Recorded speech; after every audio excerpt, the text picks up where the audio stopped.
एक बार एक बूढ़ी माँ को उसके बेटे ने एक वृद्ध आश्रम में ले जाकर छोड़ा। इस माँ का ये वही इकलौता बेटा था जिसके लिए एक माँ ने जीवन भर संघर्ष किया।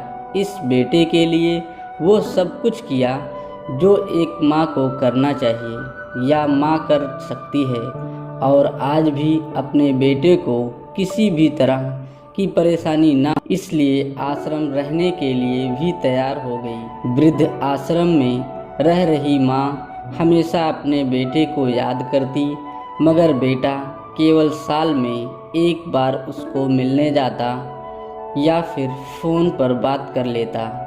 कई साल बीत गए। वृद्ध आश्रम से बेटे को एक दिन फ़ोन आया। उन्होंने कहा, बेटा जल्दी से आश्रम आके अपनी माँ से मिल लो, वो बहुत सीरियस हैं। बेटा जब अपनी बीमार माँ के पास पहुँचा तब वह अपनी आखिरी सांसें गिन रही थी। बेटे ने अपनी माँ से उसकी आखिरी इच्छा पूछते हुए कहा, माँ मैं तुम्हारे लिए क्या कर सकता हूँ, बताओ। माँ ने कहा, बेटा इस आश्रम में गर्मी और मच्छर बहुत ज़्यादा हैं, यहाँ पर कुछ पंखे लगवा देना। फ्रिज ना होने की वजह से यहाँ पर हम बूढ़ों को कई बार भूखे पेट सोना पड़ता है, क्योंकि किसी ने दिया हुआ खाना खराब होने से नहीं बचा पाते।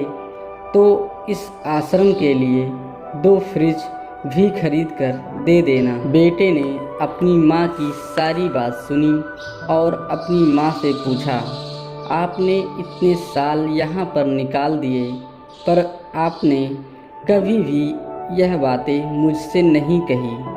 अब जब आपके पास टाइम नहीं बचा है तब आप यह सब कह रही हैं, ऐसा क्यों? माँ ने बेटे को जवाब देते हुए कहा, बेटा मैंने गर्मी, भूख और पीड़ा सहन कर ली, लेकिन मुझे पता है जब तेरे बच्चे तुझे यहाँ छोड़कर जाएंगे तब तू यह सब सहन नहीं कर पाएगा। इसलिए तेरी सुविधा के लिए मैं तुझसे यह सब लगवाने के लिए कह रही हूँ। दोस्तों, माँ की ये आखिरी लाइनें किसी भी बेटा या बेटी की आंखें खोलने के लिए सक्षम हैं।